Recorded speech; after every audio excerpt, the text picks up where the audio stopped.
shalom. Sekali lagi shalom. Ada sukacita di pagi hari ini, amin. Kita bersyukur bahwa bulan April kita merayakan hari kematian Yesus Kristus. Dan dia telah bangkit, mengalahkan maut, menyucikan setiap pribadi kita. Dan hari ini kita bersama mengucap syukur karena Yesus sudah memberikan kemenangan bagi kita. Dia telah naik ke surga, menyediakan tempat bagi setiap kita umat yang percaya kepada Tuhan. Kita akan mempersiapkan hati kita untuk memulaikan ibadah kita pada pagi hari ini.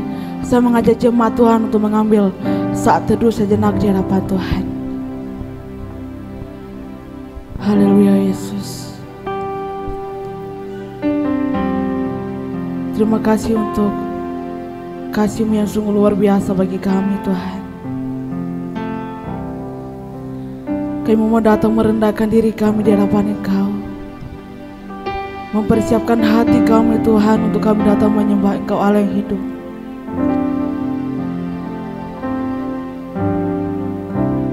Kami mau tetap percaya akan Engkau dalam hidup kami Tuhan. Sungguh besar setia-Mu bagi hidup kami Tuhan. Haleluya Yesus. Bersama-sama kita menaikkan pujian. Sungguh besar setia-Mu Tuhan. Sungguh besar setia-Mu, Kau nyatakan bagiku. Kau Bapa yang selalu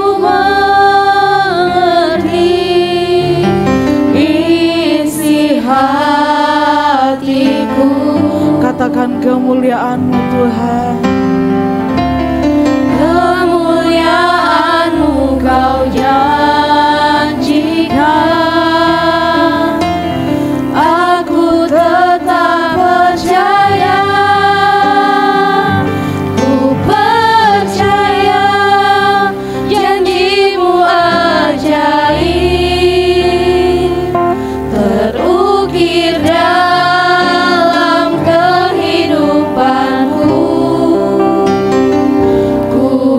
berserah di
Bapa di surga, terima kasih atas setiap keajaiban yang Tuhan nyatakan dalam hidup kami. Engkau telah mati bagi hidup kami Tuhan, dan Engkau telah bangkit mengalahkan maut. Dan hari ini Tuhan kami boleh merayakan hari kemenangan, di mana Engkau telah naik ke surga, menyediakan tempat bagi setiap kami umat yang percaya kepada Engkau Tuhan. Terima kasih Yesus. Hari ini kami akan siap-siap bersorak bagi nama Tuhan. Hanya di dalam nama Yesus kami berucap syukur. Haleluya, amin. Kita akan bersama-sama bersorak bagi nama Tuhan. Kita percaya bahwa kita adalah umat pemenang bagi Tuhan, amin. Mari berikan senyum kiri kanan, katakan kita lebih dari pemenang. Kita akan bersama-sama bersorak bagi nama Tuhan. Kita merayakan kemenangan yang Yesus berikan dalam hidup kita.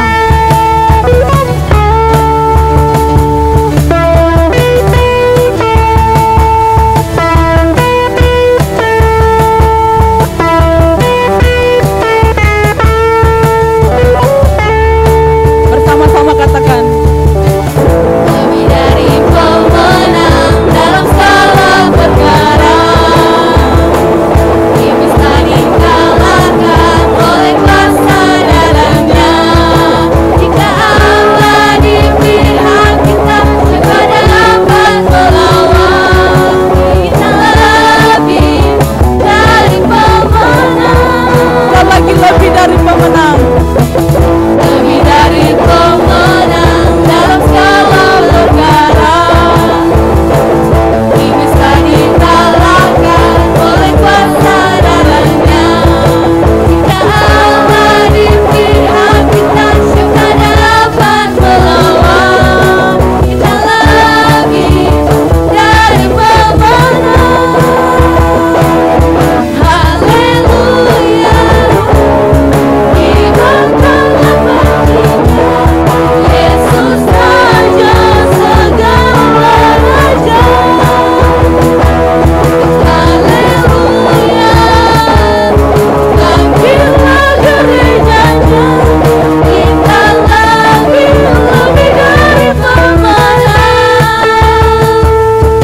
Kita lebih dari pemenang.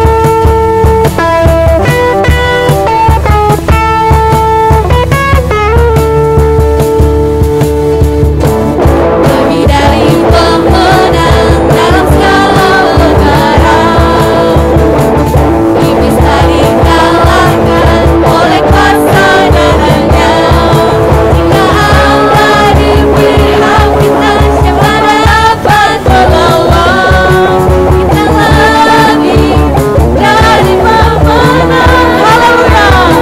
lebih dari pemenang. Haleluya. Haleluya. Ibaratlah kita, Yesus Raja segala raja. Haleluya. Bangkitlah gerejanya. Kita lebih dari pemenang.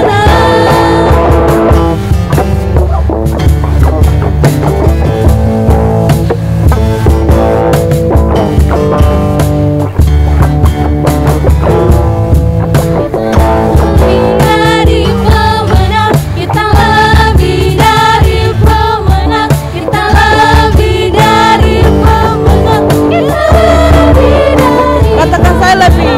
Kita lebih dari pemenang, kita lebih dari pemenang, kita lebih dari pemenang, kita lebih dari pemenang, kita lebih dari pemenang, kita lebih dari pemenang, kita lebih dari pemenang, kita lebih dari pemenang. Jika Allah di pihak kita, siapa dapat melawan? Kita lebih dari pemenang. Haleluya. Haleluya. Ibaratlah kita, Yesus Raja segala raja. Haleluya. Bangkitlah gerejanya. Kita lebih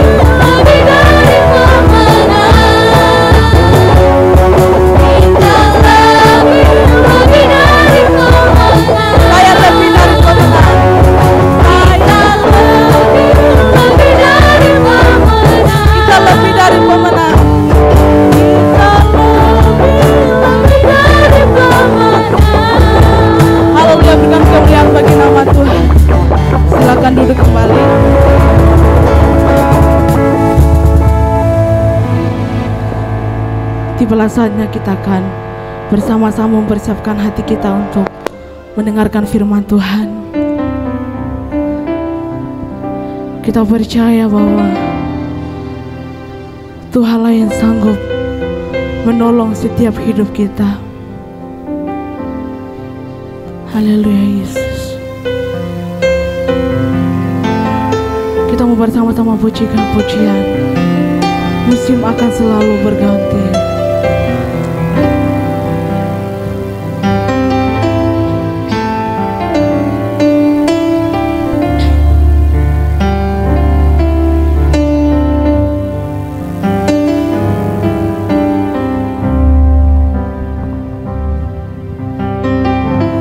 Musim akan selalu berganti, kasih Tuhan tetap abadi, tak akan berubah sampai selamanya. Ku tetap percaya. Kami mau yakin bahwa Engkau memberkati kami Tuhan. Ku yakin Tuhan memberkati. Ku yakin Tuhan melindungi.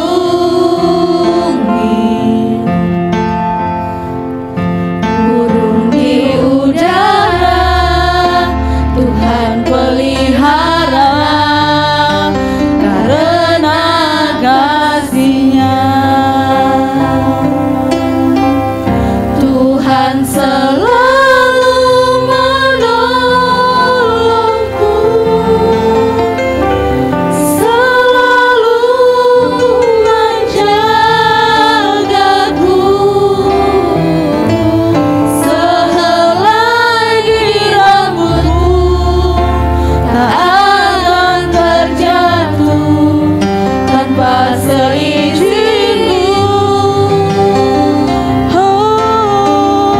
Tuhan selalu menolongku, selalu menjagaku. Dia mengenyangkanku dan peliharaku seumur hidupku.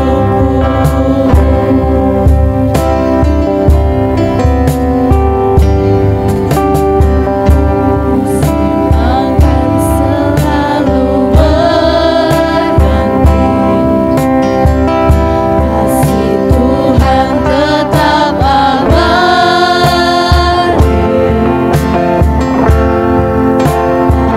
akan berubah sampai selamanya.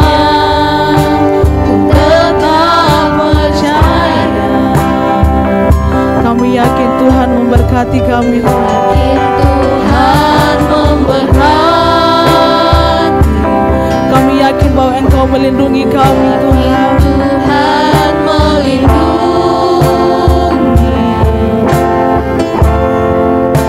Burung di udara Tuhan pelihara karena kasih-Nya. Tuhan selalu menolongku, selalu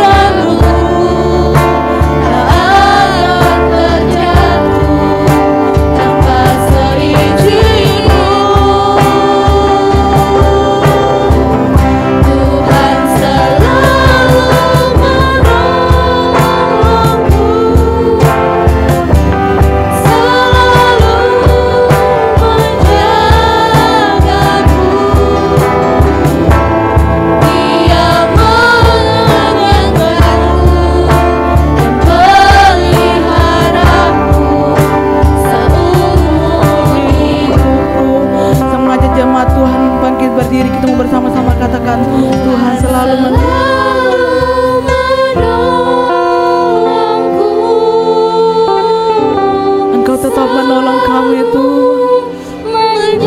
Engkau selalu menjaga kami Tuhan dimanapun kami berada. Terima kasih Yesus.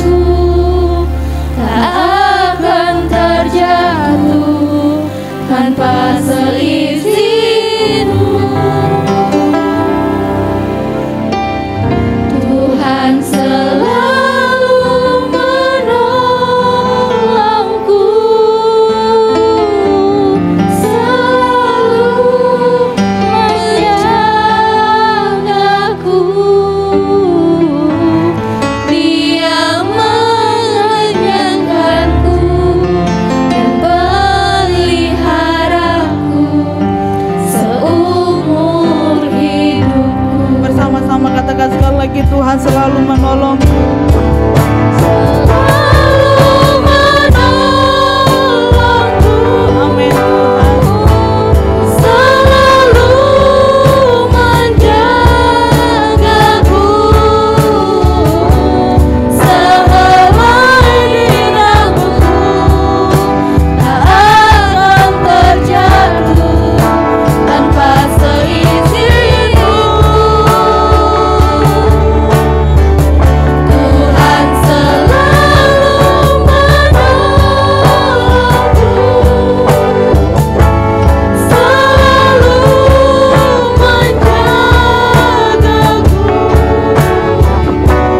Dia mengenyangkanku dan peliharaku seumur hidupku.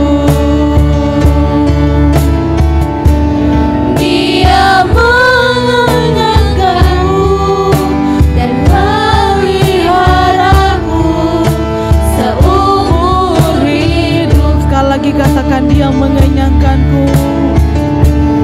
Dia mengenyangkanku dan peliharaku seumur hidupku.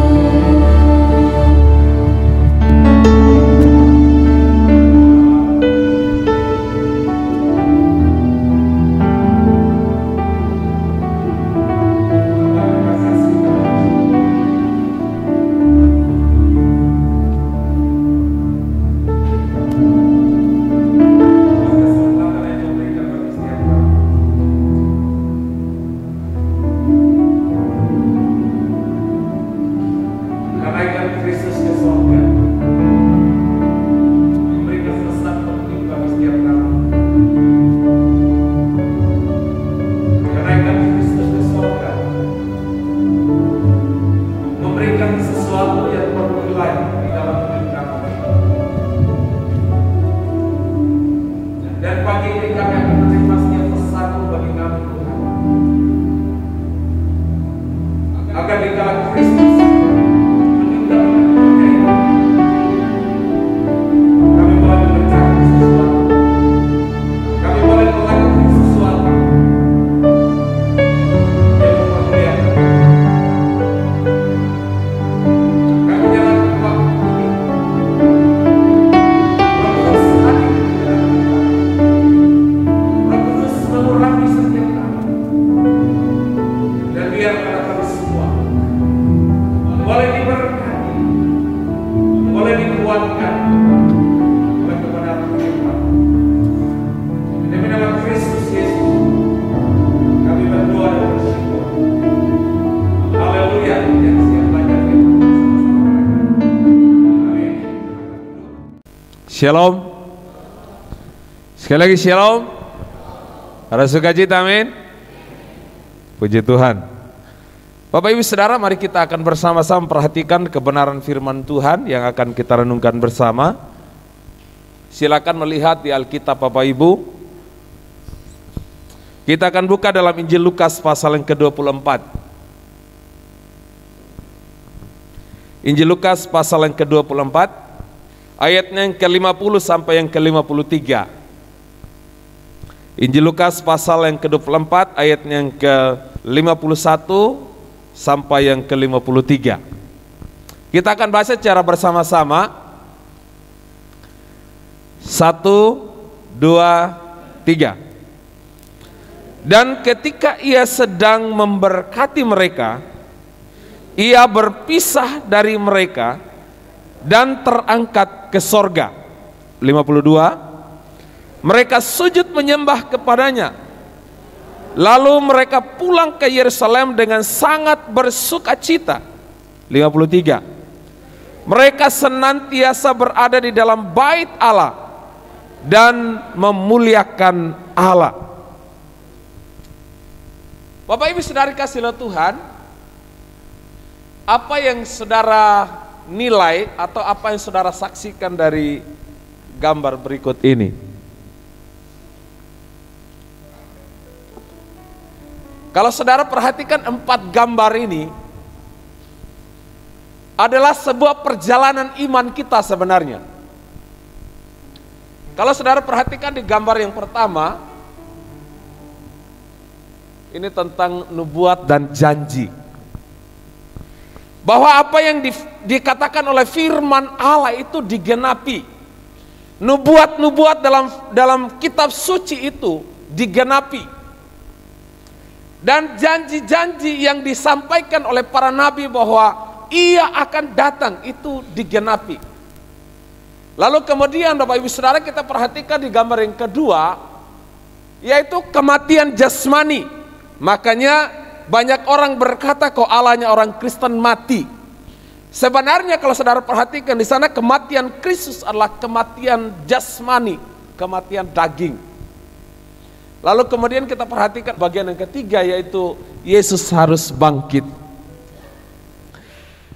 Dan Allah yang dikatakan itu mati, sebenarnya saudara dia mati jasmani, lalu kemudian dia memperlihatkan dirinya, dia menyatakan otoritasnya, dia menyatakan kuasanya dalam peristiwa kebangkitan Kristus. Saudara bisa memperhatikan sebuah gambaran yang cukup jelas di sana. Nubuat dan janji itu digenapi bahwa Kristus pasti mati. Lalu kemudian Kristus pasti bangkit. Dan gambar yang terakhir adalah back to heaven. Dia kembali ke sorga. Saudara, ini adalah sebuah perjalanan iman kita yang kita percayai sebagai orang percaya. Sekalipun ada banyak orang yang kemudian menyangkal akan peristiwa-peristiwa yang terjadi ini. Lalu kemudian Bapak Ibu Saudara kita melihat dari 4 gambar ini bahwa sesungguhnya di sana ada pertemuan dan perpisahan. Ada pertemuan yang begitu luar biasa, yang memberikan sukacita, memberikan damai sejahtera. Tetapi juga di balik sukacita damai sejahtera ada juga persoalan, ada penderitaan.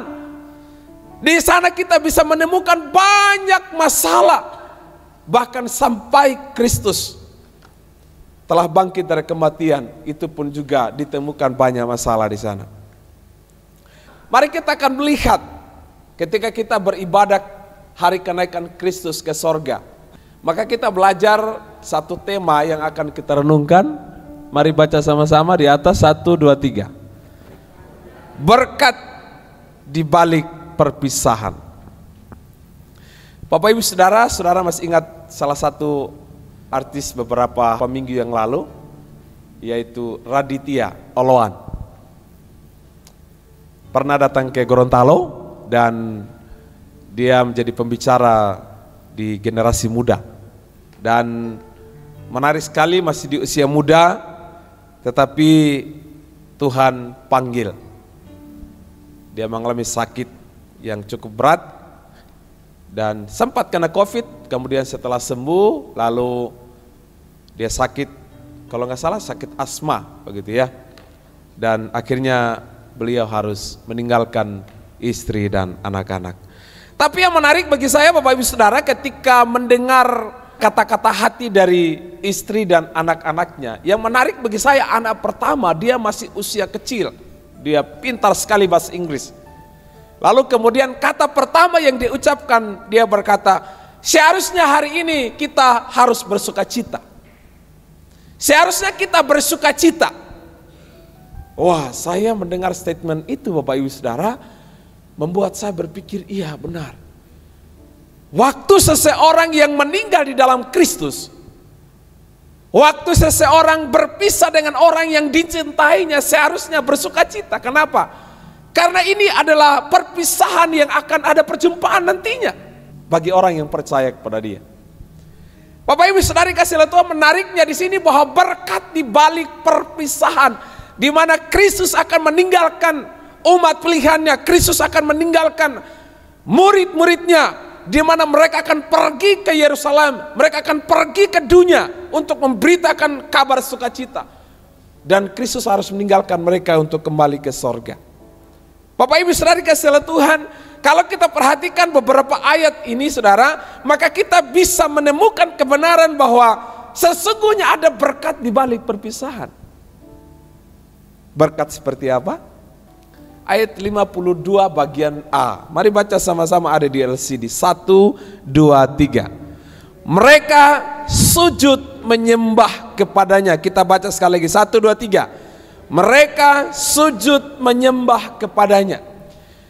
Saudara, kalau saudara perhatikan ketika Yesus memilih murid-murid, lalu kemudian 3,5 tahun mereka belajar bersama-sama dengan Yesus, mereka melihat mujizat, mereka menyaksikan bagaimana perbuatan-perbuatan yang Kristus lakukan bagi banyak orang.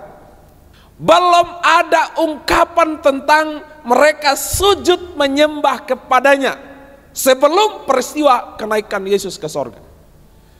Karena kalau saudara perhatikan ketika murid-murid bersama dengan Yesus, dalam pengertian mereka bahwa Yesus itu hanya sebatas guru yang bisa mengajari mereka. Sehingga gak salah Bapak Ibu Saudara kalau saudara perhatikan ketika Yesus ada di Getsemani, lalu kemudian Yesus harus siap untuk menderita, Petrus menyangkal dia. Gak salah Bapak Ibu Saudara kalau saudara perhatikan Thomas, walaupun Yesus sudah bangkit, Thomas pun belum percaya. Artinya Bapak Ibu Saudara, belum ada kata sujud menyembah dari kehidupan murid-murid kepada Yesus sebelum Yesus naik ke sorga. Tapi saudara perhatikan di sini, maknanya di sini Bapak Ibu Saudara memiliki pengertian yang dalam bahwa penyembahan yang dilakukan oleh murid-murid inilah penyembahan tanpa batas. Penyembahan yang dilakukan, penyembahan yang mereka persembahkan kepada Yesus adalah penyembahan yang tidak dibatasi lagi oleh ruang dan waktu. Akhirnya mereka memahami bahwa Yesus bukan sekedar guru, Yesus bukan sekedar dia pemimpin, Yesus bukan sekedar hanya mati di kayu salib, Yesus bukan hanya sekedar bangkit, tetapi Yesus adalah Alfa dan Omega. Yesus adalah Raja, Yesus adalah Tuhan, Yesus adalah pusat penyembahan. Dan mereka memuji, menyembah dia.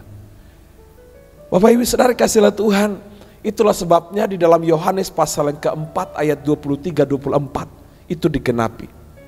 Bahwa penyembah-penyembah yang benar dalam roh dan kebenaran itu akan terjadi kapan itu? Saatnya di mana setiap orang yang percaya kepada dia akan menyembah dia di dalam roh dan kebenaran. Barang siapa yang menyembah dia harus menyembahnya di dalam roh dan kebenaran. Sebab Bapa menghendaki penyembah-penyembah yang demikian. Bapak Ibu Saudara, waktu Yesus datang dalam kemanusiaan sejatinya, tidak ada penyembahan di sana, yang ada adalah penolakan, yang adalah kebencian. Tapi ketika Kristus naik ke sorga, dia adalah Allah Elohim, dia adalah Alfa dan Omega, dia berkuasa dulu, sekarang, sampai selama-lamanya, membuat mereka menyembah dia di dalam roh dan kebenaran. Dia terangkat ke sorga, dia akan pergi ke sorga, ke tempat semula di mana dia datang.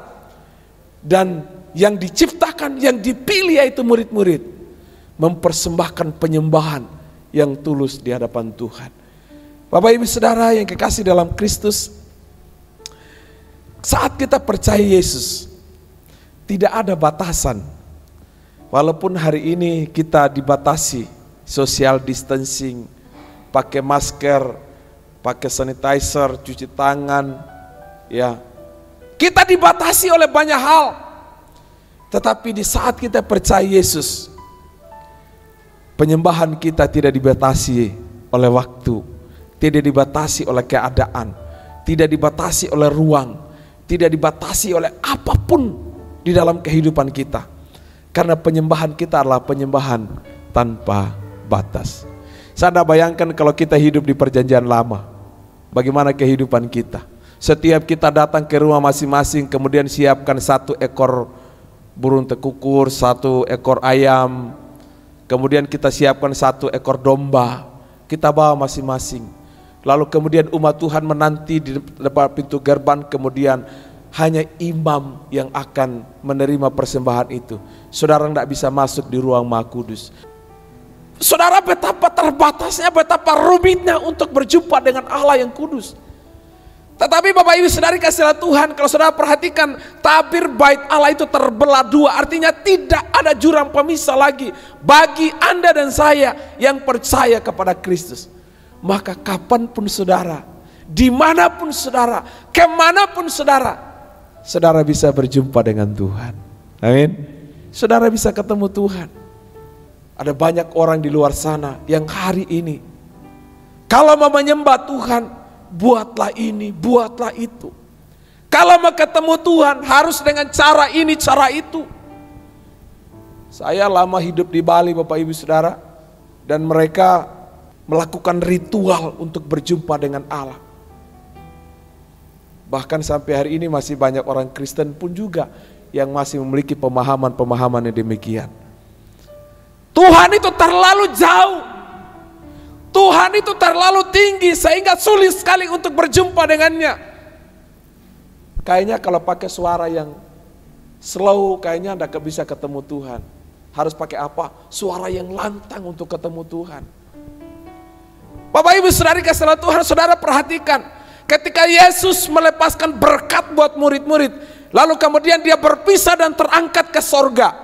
Di situ firman Tuhan jelas mengatakan bahwa murid-murid itu mereka sujud menyembah.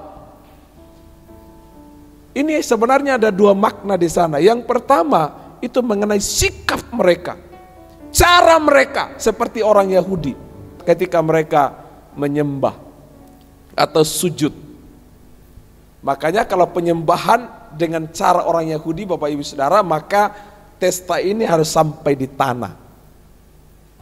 Bapak Ibu Saudara, menarik sekali sini bahwa penyembahan yang Yesus inginkan Bapak Ibu Saudara bukanlah korban persembahan. Penyembahan yang diinginkan oleh Yesus bukanlah penampilan kita. Penyembahan yang diinginkan oleh Yesus bukanlah berapa besar saudara melakukan sesuatu buat Tuhan. Tapi penyembahan yang diinginkan oleh Yesus adalah bagaimana sikap hati saudara dan saya untuk menyembah Dia. Bagaimana sikap kehidupan saudara dan saya untuk menyembah Dia. Makanya kalau saudara perhatikan Daniel, itu firman Tuhan mengatakan 1 hari itu dia bisa menyembah Tuhan. Wow, orang-orang bisa menyaksikan. Lalu kemudian Daud, setiap hari dia bisa menyembah Tuhan. Lalu kemudian saudara perhatikan kalimat-kalimat Paulus. Dia katakan begini, 1 Korintus pasal yang ketiga.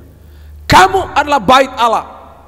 Barang siapa merusakkan bait Allah, aku akan membinasakan dia. Kamu adalah bait suci yang kudus. Siapa itu? Anda dan saya. Penggenapan janji itu digenapi di dalam Yesus Kristus, bahwa bait yang sempurna bukan lagi sebuah gedung seperti bait Allah ketika pertama dibuat oleh Salomo. Bukan itu. Tapi bait Allah yang sesungguhnya adalah saudara dan saya. Makanya bait ini perlu dijaga. Bait ini perlu dipelihara supaya menjadi tempat Allah berdiam. Makanya kalau banyak orang yang menggunakan bait ini dengan melakukan dosa, maka dia akan terintimidasi, merusak tubuhnya dengan berbagai macam hal. Bahkan ada lagi orang yang mengoperasi tubuhnya supaya berubah. Prihatin bukan? Sudah jelas-jelas dia perempuan, dia ubah jadi laki-laki. Sudah jelas-jelas dia laki-laki berubah supaya jadi perempuan.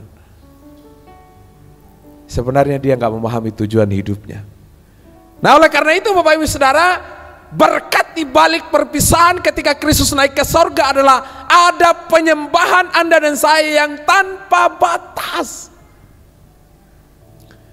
Bukan hanya di gereja, bukan hanya di persekutuan-persekutuan tertentu, tapi saudara di mana saja saudara bisa berjumpa dengan Tuhan. di dalam roh dan kebenaran. Artinya bukan gereja itu tidak penting, bukan Bapak Ibu Saudara. Artinya kalau saudara ke gereja, kalau saudara memiliki penyembahan yang tulus di hadapan Tuhan, itu penyembahanmu diterima. Apalah artinya saudara datang ke gereja tapi saudara tidak menyembah Tuhan dengan tulus hati. Saudara tidak memuji Tuhan dengan tulus hati.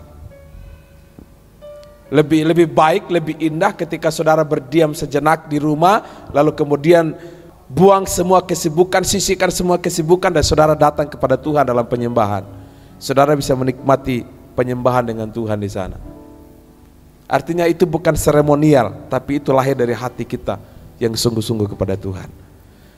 Pengertian yang kedua bukan masalah cara saudara kasih oleh Tuhan, tapi pengertian yang kedua masalah lip, masalah bibir saudara, pengakuan saudara. Makanya pemazmur berkata bahwa Allah bertahta di atas pujian penyembahan umatnya. Makanya akan heran kalau tembok Yeriko itu saudara, itu dikelilingi oleh bangsa Israel 12 suku itu. Tembok itu rubuh. Tembok itu hancur hanya karena sebuah pujian penyembahan. Paulus dan Silas kalau saudara perhatikan ketika mereka memuji menyembah Tuhan, di sana dikatakan kepala penjara itu saudara gemetar takut. Gempa bumi, belenggu terlepas, hidup mereka dipulihkan. Bahkan ada orang yang percaya Kristus ketika ada pujian dan penyembahan. Makanya jangan main-main dengan pujian dan penyembahan. Sebab Allah hadir di sana. Berkat di balik perpisahan. Karena di sana ada penyembahan yang tanpa batas. Lukas pasal yang ke-52 ayatnya yang ke bagian B. Kita lihat bersama. Ada di LCD, silakan kita baca sama-sama. 1, 2, 3. Lalu mereka pulang ke Yerusalem dengan sangat bersuka cita. Saudara perhatikan garis bawah ini. Sangat bersuka cita. Peristiwa sebelumnya sangat ketakutan, kebalik. Kenapa takut? Diancam. Kenapa takut? Guru mereka mati. Kenapa takut? Pemimpin yang mereka harapkan akhirnya meninggal. Tapi ketika peristiwa kenaikan Yesus ke sorga, firman Tuhan berkata, mereka pulang ke Yerusalem dengan sangat bersuka cita. Apa maksud sukacita di sini? Ternyata mereka memiliki kepuasan yang sejati. Ternyata Yesus membuat mereka puas, membuat mereka kenyang, membuat mereka bersuka cita, bersyukur, bahagia sejati, damai sejahtera sejati, hidup sejati, semua sejati hanya di dalam Yesus Kristus. Ketika Yesus berkata, aku pergi ke sana, dan ingat Yohanes pasal 14, aku akan datang kembali. Makanya mereka begitu bersuka cita waktu mereka pulang ke Yerusalem. Padahal di Yerusalem mereka sedang dinantikan oleh penderitaan. Penderitaan menanti mereka, persoalan menanti mereka, jiwa-jiwa menanti mereka, pengorbanan menanti mereka. Tapi mereka rejoices, mereka bersuka cita. Bukan karena sesuatu, tetapi karena Yesus itu yang membuat mereka puas. Bapak Ibu Saudara, kalau kita perhatikan bangsa kita hari-hari ini, kenapa bangsa ini gak berubah? Kalau kita perhatikan pemimpin-pemimpin bangsa kita, Indonesia korupsi di mana-mana, KKN di mana-mana, penderitaan di mana-mana, karena banyak orang yang belum menemukan kepuasan yang sejati. Ada banyak anak muda, generasi muda yang kemudian berkata, kalau saya menikah saya akan menikmati kepuasan yang sejati. Lalu setelah menikah baru 1 tahun cerai, kenapa? Gak puas. Sudah perhatikan? Ada banyak keluarga-keluarga Kristen yang tergoncang imannya. Kalau boleh kita pisah saja, kalau boleh kita cerai saja, kenapa? Tidak menemukan kepuasan sejati. Ada banyak orang kemudian berdoa, kalau boleh berikan saya pekerjaan Tuhan, apabila pekerjaan itu maka saya bisa puas dengan pekerjaan itu. Tapi saudara perhatikan, ketika orang bekerja, ternyata di sana ada beban, di sana ada tanggung jawab yang harus diselesaikan. Bahkan ada banyak orang yang stres dengan pekerjaan. Kemudian banyak orang berkata, saya akan mencari kekayaan. Saya puas-puasnya saya akan mencari kekayaan. Saya umur hidup akan mencari kekayaan. Tetapi kekayaan itu tidak pernah memuaskan.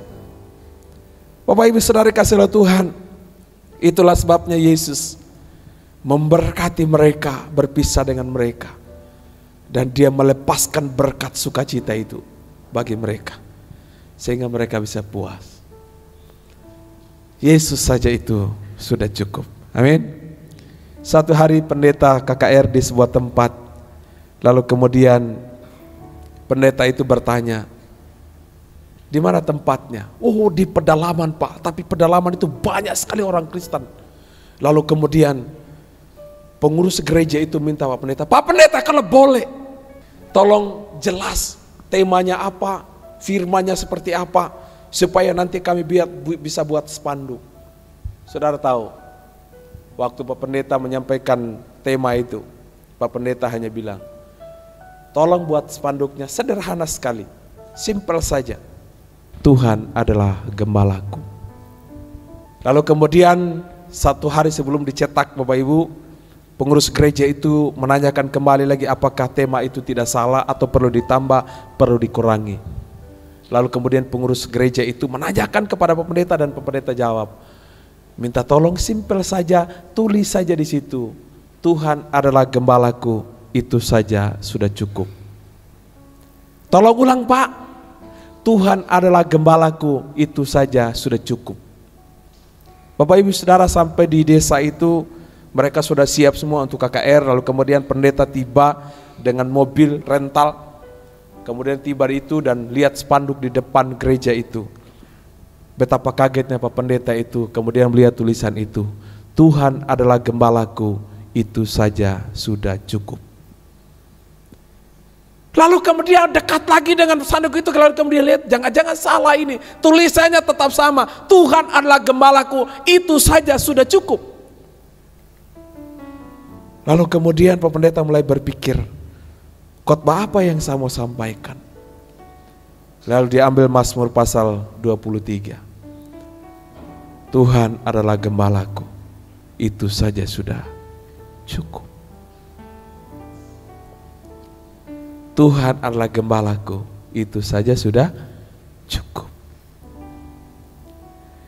Yesus itu kepuasan kita, Yesus itu sukacita kita, sudah puas. Kalaupun kita ditambahkan berkat sedikit bersyukur. Kalaupun kita menikah dengan pasangan yang seimbang, syukur. Kalaupun kita diberkati dalam pekerjaan, syukur. Kalaupun kita berhasil dalam banyak hal, syukur. Tapi itu bukan sumber kepuasan. Sumber kepuasan adalah Yesus adalah gembalaku, itu saja sudah cukup. Ini penting dalam hidup kita. Supaya sekalipun kita berusaha bekerja mencari sesuatu, kalaupun kita tidak puas, berarti kita kembali kepada basic kita, di mana Yesus berkata, akulah roti hidup. Aku berikan itu roti, tidak akan pernah lapar sampai selama-lamanya. Aku berikan air kehidupan, tidak akan pernah haus sampai selama-lamanya. Artinya itu jaminan sebenarnya. Makanya waktu kita meninggal atau mati, kita akan berjumpa dengan Yesus, bersama-sama dengan Dia. Makanya Yohanes pasal 14 itu nanti tolong dibaca baik-baik. Ya, aku pergi ke sana, aku akan datang kembali supaya di mana aku berada, kamu pun berada. Supaya aku menjemput kamu, membawa kamu ke tempatku. Yaitu di mana? Di dalam kekekalan bersama dengan Yesus. Itu nilainya kekal. Dan ayat yang ke-53, mari kita lihat 1, 2, 3. Mereka senantiasa berada di dalam bait Allah dan memuliakan. Saya coba cari bahasa Inggris di kata senantiasa itu, saudara. always itu sebenarnya memiliki 3 pengertian. Selalu, senantiasa, dan ada atau tetap. Mereka senantiasa, mereka selalu, mereka tetap berada. Mereka senantiasa berada, mereka continue terus menerus berada di dalam bait Allah dan memuliakan Allah. Bapak Ibu Saudara kasih oleh Tuhan, saya melihat di sini bahwa murid-murid itu memiliki gaya hidup sorga yang berpengaruh. Makanya ketika mereka pulang ke Yerusalem, tidak hanya mereka menyembah Tuhan dalam roh dan kebenaran, tidak hanya mereka bersuka cita oleh karena kepuasan yang sejati, tetapi mereka pulang dengan gaya hidup sorga. Gaya hidup sorga seperti apa? Kalau Bapak Ibu Saudara perhatikan, di dalam Kisah Para Rasul pasal yang kedua 47, di sana ada 3 bagian yang saya simpulkan. Yang pertama, sambil memuji Allah. Lalu kemudian yang kedua, dan mereka disukai semua orang, dan tiap-tiap hari Tuhan menambah jumlah mereka dengan orang yang diselamatkan. Tapi saudara perhatikan kalimat ini, sambil memuji Allah. Ada sesuatu yang mereka lakukan, di mana di bait Allah mereka memuliakan Allah, mereka bersekutu, mereka bertekun dalam pengajaran, mereka berdoa, mereka senantiasa ada di dalam bait Allah, mereka berpuasa, mereka merendahkan diri di hadapan Allah. Itu gaya kehidupan sorgawi. Dan impactnya Bapak Ibu Saudara itu luar biasa.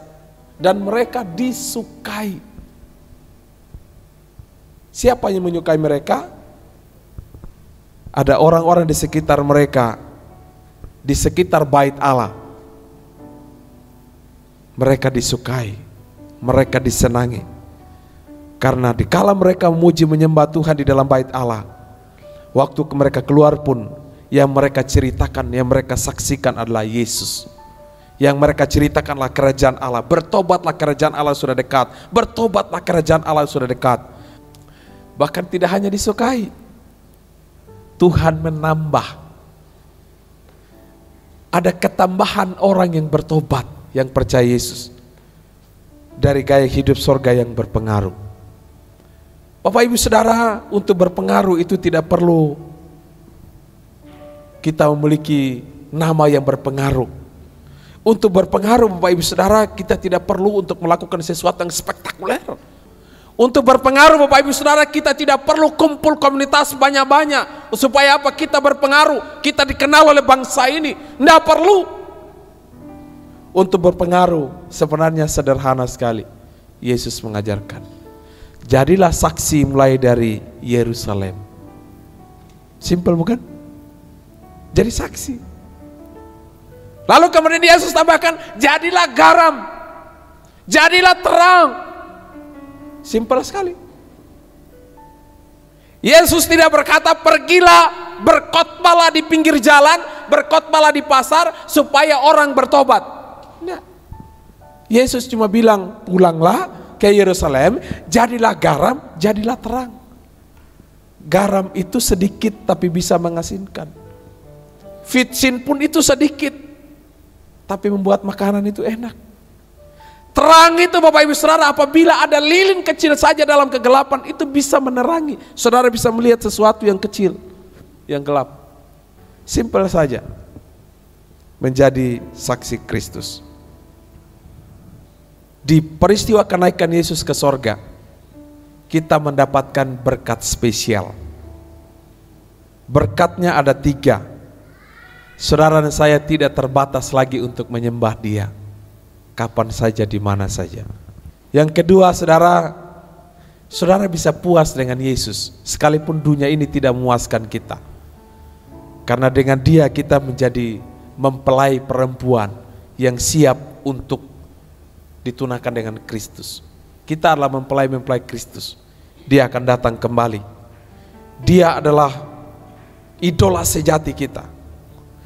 Dan biarlah kita memiliki gaya hidup yang berpengaruh bagi dunia ini. Mari kita berdoa. Terima kasih Tuhan.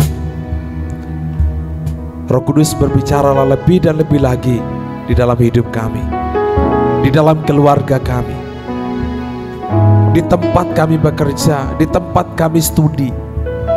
Roh Kudus berbicaralah lebih dan lebih lagi dalam hidup kami, agar kami menjadi penyembah-penyembah yang menyembah Engkau di dalam roh dan kebenaran, agar kami senantiasa dipuaskan di dalam Engkau, agar kami memiliki kehidupan rohani yang berpengaruh kepada keluarga kami, kepada rekan, teman, sahabat kami.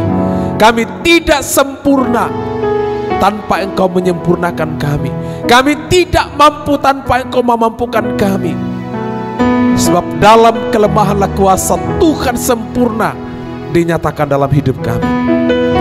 Biarlah kami tidak mengandalkan manusia, biarlah kami tidak menaruh pengharapan kepada manusia, tapi kami menaruh pengharapan kami kepada Kristus, yang adalah juru selamat yang sejati dalam hidup kami. Kalau ada yang sakit hari ini, demi nama Yesus, Engkau jamah mereka satu persatu. Ada lawatan Tuhan terjadi, kebangkitan Kristus, kenaikan Kristus ke sorga, memberikan mereka pemulihan yang sejati. Jika ada yang mengalami persoalan dalam rumah tangga, Tuhan pulihkan mereka. Ada rekonsiliasi terjadi dalam hidup mereka. Dan jika ada yang ragu imannya di dalam Engkau, dari pemberitaan firman-Mu hari ini mereka diteguhkan, mereka dikuatkan. Jika masih ada keluarga kami yang belum percaya Yesus, dari tempat ini kami saat ini sepakat berdoa dalam nama Tuhan Yesus.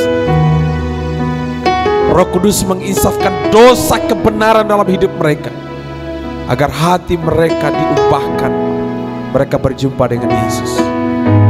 Kami bersyukur ya Tuhan, demi nama Kristus adalah firman yang hidup, kami berdoa. Haleluya, haleluya. Mari kita sama-sama katakan amin. Silakan duduk.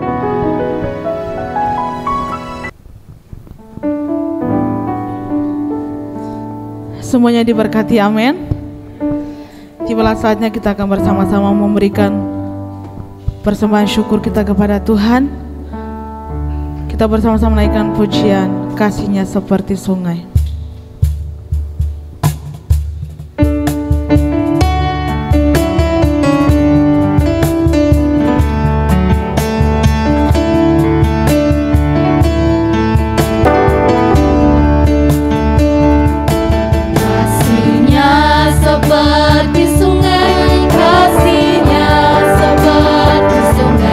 Kasih-Nya seperti sungai di hatimu.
kita berdoa. Bapa di surga, kami ucap syukur untuk kesempatan pada siang hari ini. Kami telah memberikan persembahan ucapan syukur kami.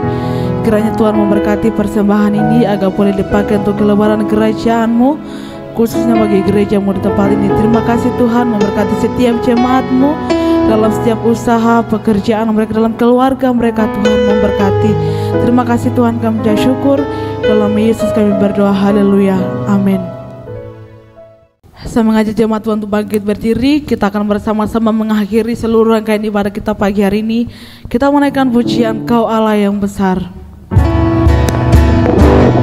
Kau Allah yang besar, ajaib dan mulia.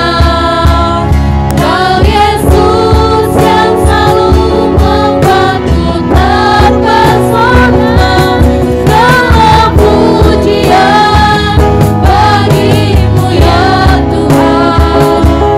Hanya Kau yang layak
Bapa di sorga, terima kasih, kemuliaan, hormat dan syukur hanya bagi Engkau yang telah memberkati ibadah kami hari ini. Dan biarkanlah kami pulang dari tempat ini Tuhan, kami boleh menjadi pelaku-pelaku firman Tuhan yang hidup dalam penyembahan, yang senantiasa bersukacita di dalam Tuhan. Dan kami boleh berbuah di dalam Engkau, memuliakan Engkau melalui kesaksian-kesaksian kehidupan kami. Kekasih-kekasih Kristus, arahkanlah hatimu kepada Tuhan, angkatlah kedua tanganmu, terimalah berkatnya. Tuhan senantiasa memberkati engkau dalam rumah tanggamu. Tuhan memberkati engkau dalam studimu. Tuhan memberkati engkau dalam segala usaha pekerjaanmu. Tuhan memberkati engkau dalam kehidupanmu di masa-masa akan datang. Anugerah dan damai sejahtera dari Allah Bapa, Putra dan Roh Kudus menyertai dan memberkati mulai saat ini sampai selama-lamanya. Haleluya, haleluya. Kita sama-sama katakan amin. Amin.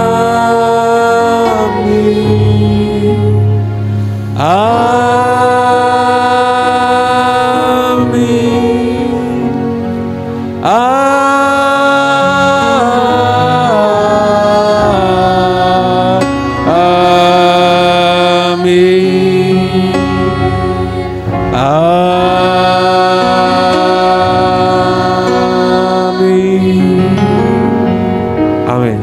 Silakan duduk, ambil waktu teduh, mengucap syukur kepada Tuhan.